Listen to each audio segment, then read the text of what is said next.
Let me just, same subject, but it was just on my mind. This is my research for this week. Go ahead. Was I watched the first 5 episodes of The Handmaiden's Tale. Has anyone watched that? Y'all know that? I watched the You watched like the first episode with me, and then Trevor was like, but I had people who I respect. You know them ones there, but there's people you respect that tell you to watch the thing. You gotta be careful with that, you know, because people I respect told me to watch Detroit. And I felt like I was set up still. I'm a bigger man. However, but I too have been led up the swanny. However, I the first 2 episodes I'm like, this is madness. But as I've got more into it, the basic premise of the film, without spoiling it, or the series without spoiling it for no one, which hopefully will tie into the other stuff we're talking about, is people are getting on with their everyday lives while their freedoms are being taken. Right. While the media has told them some craziness about terrorism and whatnot, and they've given away their freedoms for fear of terrorism, but then they implement a whole new set of laws, and the women in that situation now have to become, if you can have a baby, because of the natural disaster of infertility, if you are able to have a baby, you become a handmaiden. Basically, you become a slave. Okay. All right.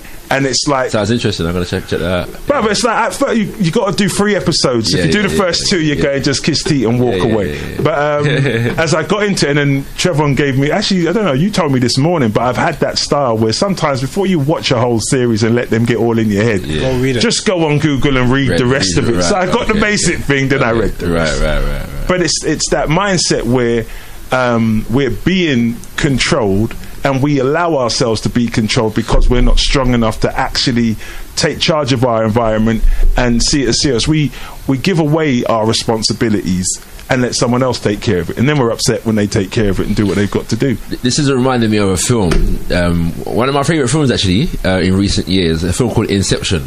Yeah, it stars Leonardo DiCaprio.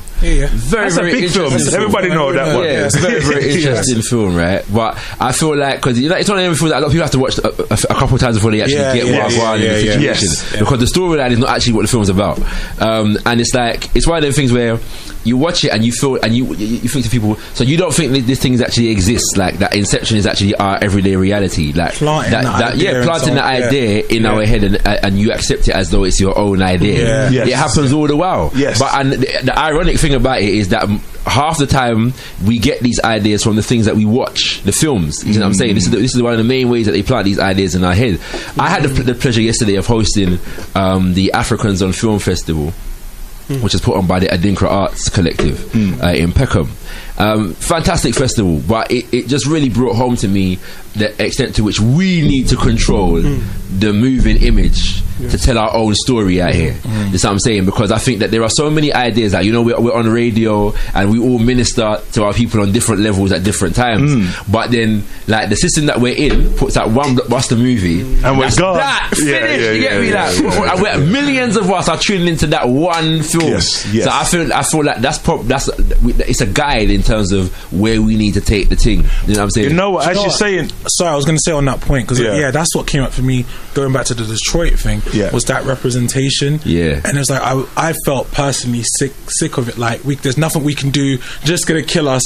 But then we're gonna die. But then you know what it made me think about? Some of the other things that have come up. Like, you know, next year they got the Black Panther movie, and it's like they're presenting Africa in a way. Bruv, we're all now. The truth be told, like with what you just said, everybody is praying and hoping, longing to watch that Black and that Panther they do it properly. Yeah. But if it's because the whole thing is obviously the Black Panther is so as much as we want to be free, we're all still hoping that they give us we're the master, give us a good film, please. No, but it's the representation of Africa as a high tech. Like whenever you think of Africa, the way that they try and sell it to us is like hungry children, flight, and it's like even. But they're not selling it to us. They have it for themselves. They take diamonds, gold, oil, all the natural resources coming out. They just trying to make us not go there, because if those of us who knew them them went there and actually really got involved in the culture and actually really got involved in government policy, they'd be like, oh, you know what, we need a new law. What law? It'd be, what's my brother from Uganda? It'd be him all over again. Yeah, be Idi Amin time. Yeah, like everybody out by sundown. Thank you. And I think, because I'm interested in science fiction and superhero films anyway. So like, I'm gonna go see it like I'm gonna go see every other. Well, no, I shouldn't say that because it can't be like I'll go see every other. Yeah. But I will go see the film. But yeah, you lot be banging on the tables out here. Sorry. It's my hand gesticulate. I'm an African, so we do it in the spirit, like the Bogle. Do it like the Bogle. Yeah, but it's like, my thing is, whenever Hollywood goes to Africa, we always have to be skeptical about what's going to be the outcome. And I think that there are, like I said yesterday, I watched one of the films that was shown yesterday was a film on Winnie Mandela. Pretty useful film, yeah, in the sense of the fact that it tells an often untold, should I say, story of Winnie Mandela. Yep.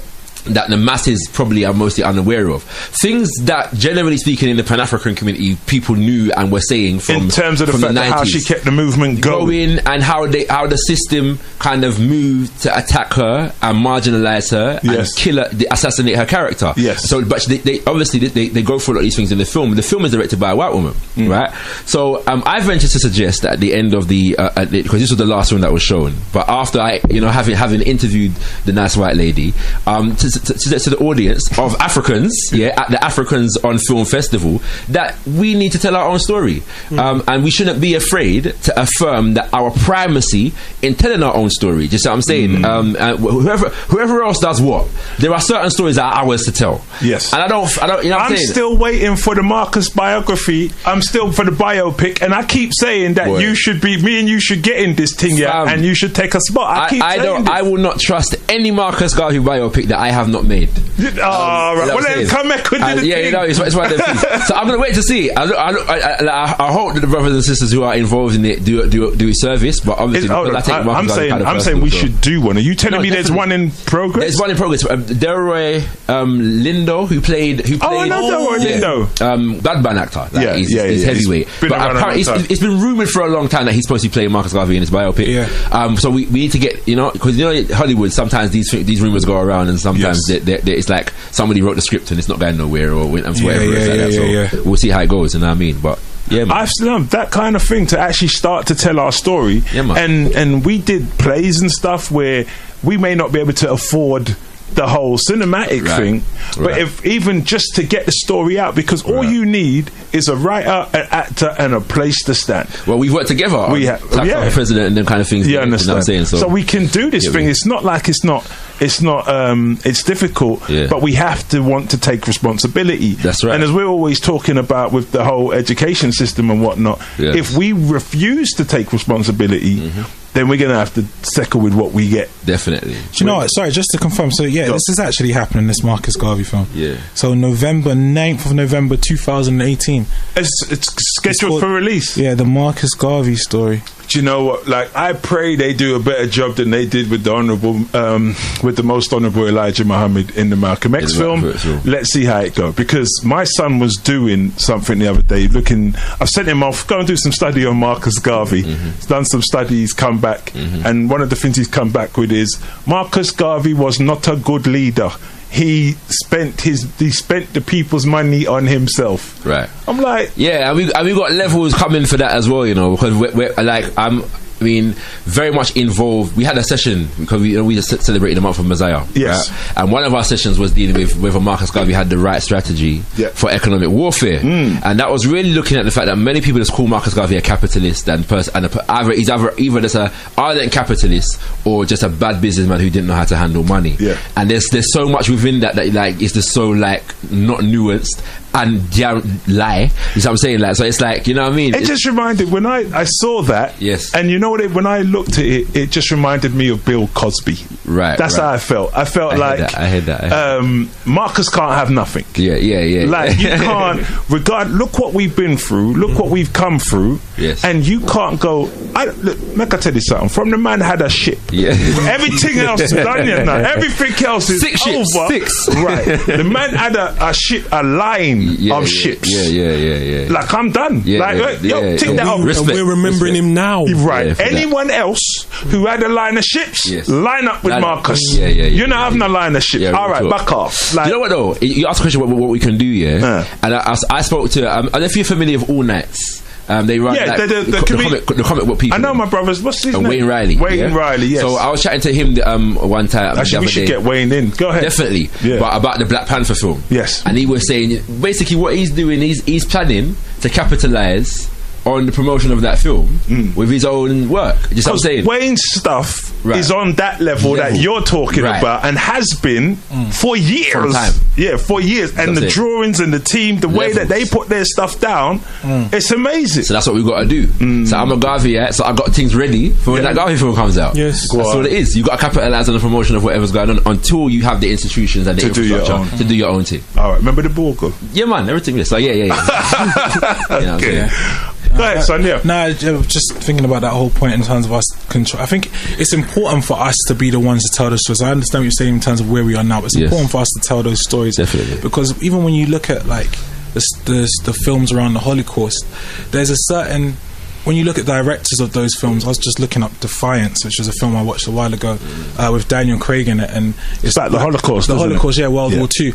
But when you watch it, it's actually lovingly made. Like, these people, they're telling their story. It's personal to them, and they can, because of how real it is to them, they can get it across to you because it's real. It's their story, and it's like a lot of the time because we look sometimes at the representation, we go, it's not right, but it didn't come from the proper source. It didn't come from the people who were connected to that story. So it's like that's what stood out to me. So I just had to quickly check. You're okay. I had to check to see, but quite a few of these films are directed by Jewish people because it's their story.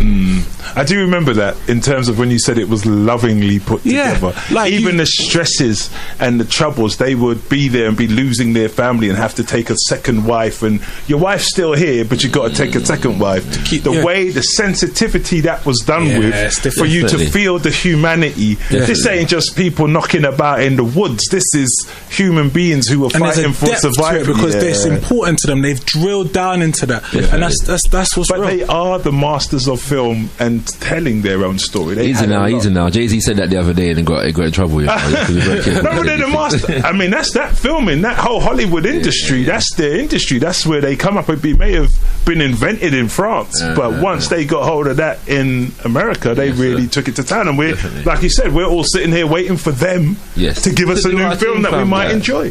All right, well.